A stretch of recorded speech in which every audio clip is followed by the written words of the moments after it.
푸른맘 정리아입니다. 반갑습니다. 오늘은 많은 부모님들이 올려주신 고민들 중에서 한 가지를 다루는 날이죠. 오늘은 5세 남자아이의 사연인데요. 제목이 거침없이 외할머니를 때리는 아이입니다. 외할머니를 때리는 아이라고 하니까 공격성과 관련된 내용인가 싶네요. 한번 읽어보죠. 올해 5세가 된 남자아이입니다. 아이가 본인이 기분 상하는 상황이 되면 급격하게 공격성을 보입니다. 예를 들어 아이가 의자에 올라가길래 다칠 수 있으니 조심하라고 하면 갑자기 화를 내며 나가! 라고 말하고 밀치는 행동을 보입니다. 참고로 나가라는 말은 제가 너무 화가 났을 때 한번 했던 말입니다. 아이 아빠는 욱하는 경향이 있어서 아이가 말을 잘 안 듣거나 하면 순간 버럭 화를 냅니다. 하지만 한번 버럭하고는 그만이에요. 저는 아이가 잘못했을 때 꼭 즉각적으로 미안하다는 말을 하게 하고 뭐뭐 하자 보다는 뭐뭐 안 하면 안 된다, 뭐뭐 하면 어떻게 될 줄 알아라 의 부정적인 표현을 많이 쓰는 것 같습니다.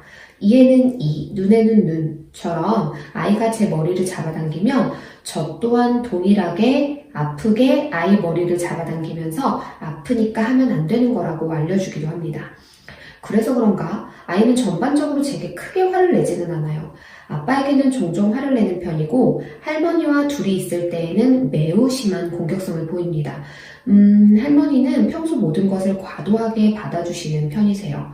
제가 가장 충격을 받은 건 어제 외할머니 집에서 아이가 갑자기 외할머니를 죽을 때까지 때리겠다고 하더니 정말로 계속 때렸다는 겁니다. 아무래도 이건 정말 아닌 것 같다는 생각이 드는데요. 아이가 할머니를 계속 때린 것처럼 제가 아이를 계속 때릴 수도 없는 노릇이고 어떻게 할지 잘 모르겠어요. 도와주세요. 지금 이 사례는 공격성과 훈육이라는 육아의 양대 산맥의 주제를 담고 있는 내용인 것 같아요. 그죠? 그래서 아이의 공격성을 어떻게 이해하고 어떻게 훈육할 것이냐라는 매우 어려운 주제들을 담고 있는 것 같은데요. 일단 지금 이 사례를 보면 주 양육자들을 좀 자세히 봐야 할 것 같아요. 주 양육자가 지금 현재 엄마, 아빠, 외할머니 세 분이시고요.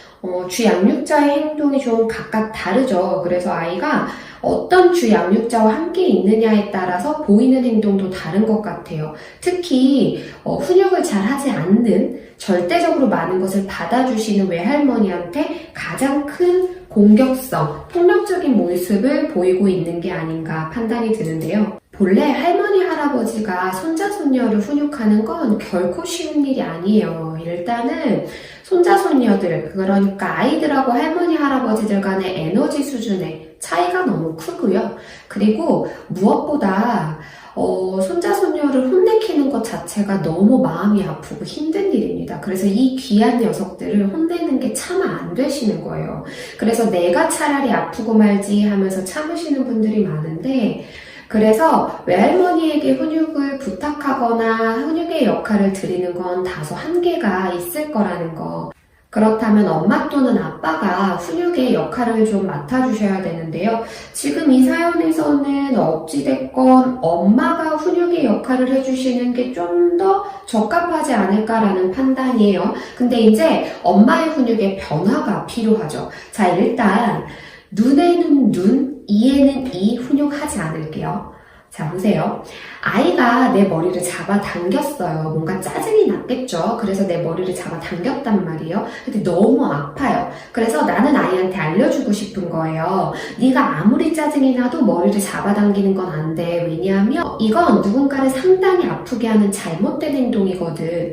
이걸 이제 알려주고 싶은 거죠. 그래서 엄마는 아이의 머리를 똑같이 잡아당깁니다. 그래서 거봐, 아프지? 이게 얼마나 아파? 그러니까 하면 안 되는 거야 라는 걸 보여주고 싶은 거예요. 그런데 정말로 해서는 안 될 행동에 대해서 알려주고 싶으시면 눈에는 눈, 이에는 이로 알려주는 게 아니고요. 이거 정말 하면 안 되는 행동이라서 엄마 너무 아픈데도 참고 있는 거야. 나도 너한테 짜증이 나서 할 수 있는데 이거 절대로 하면 안 되는 행동이라서 나 안 하고 참고 있는 거야. 그러니까 너 절대로 하면 안 돼 라는 메시지를 주는 게 훨씬 중요하고요.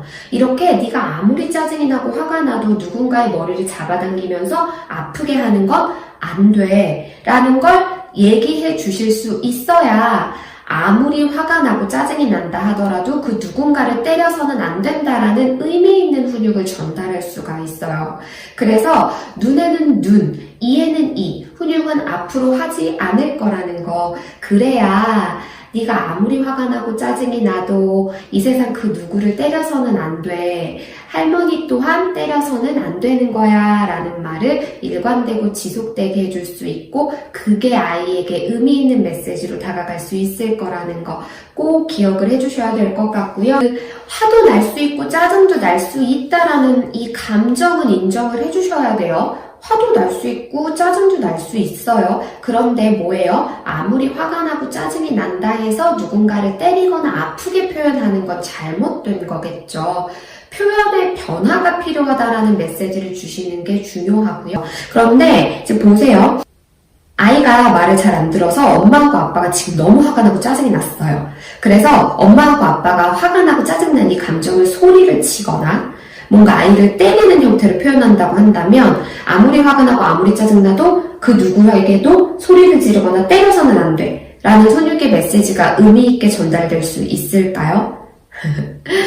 아이들은 어른의 거울이다 라는 말이 있죠. 특히 갈등이 발생하고 부정적인 정서가 발생하는 훈육의 장면에서 어른이 어떤 정서와 행동을 보여줬는가 이것은요 정서를 표현하고 정서를 조절하는 데에 아이들의 거울일 수 있다라는 거 기억을 해주신다면 훈육이라는 그 행동 자체가 얼마나 큰 의미가 있는지 어머님들 그리고 아버님들이 이해하실 수 있지 않을까 싶어요. 그리고 여기서 우리가 한 번 더 생각해 봐야 되는 건 훈육이라는 건요 크게 소리를 치고 화를 내면서 아이를 혼내는 게 아니에요.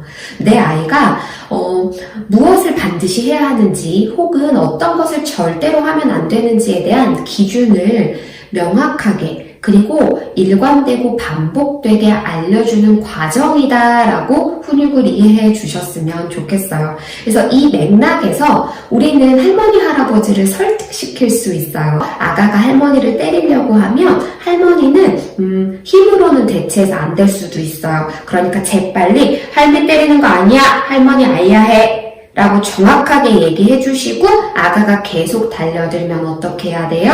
네. 분리해야 돼요. 그래서 할머니가 문을 잠그고 방에 들어가 있거나 아이가 잠시 소강될 때까지 분리되어 있어야 된다라는 거. 물론 아가를 막을 수 있으면 좋겠지만 그럴 수 없다고 해서 아가한테 계속 막고 있는 건 절대 안 된다라는 거. 그러면 아가가 할머니 때려도 되고 친구 때려도 되고 나보다 약하거나 나한테 저항하지 않는 사람은 때려도 된다라고 잘못 배우게 될 테니까 할머니 절대 막고 계시면 안 돼요 라는 이야기 잘 기억하셨다가 아주 귀한 우리 아이들 멋진 아이로 클 수 있게 하려면 할머니도 조금은 안 된다라는 표현을 해주셔야 된다라는 거.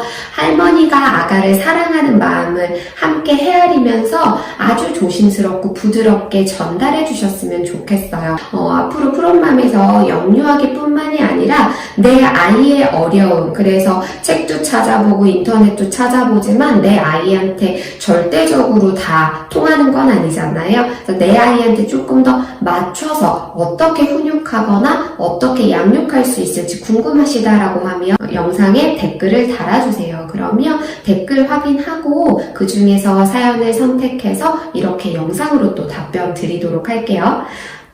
지금 직콕육아 하시느라고 영유아기 아이들과 함께하는 부모님들 에너지 소모가 매우 클 거라고 생각을 해요. 항상 얘기 드리는 것처럼 몸과 마음의 건강 잘 챙겨주셔야 멋진 부모 역할도 멋진 부모로서의 성장도 할 수 있는 거니까 다음 영상으로 찾아뵐 때까지 몸과 마음의 건강 꼭 잘 챙겨주세요. 그러면 우리는 또 다음 영상에서 뵙도록 하겠습니다. 다음에 만나요.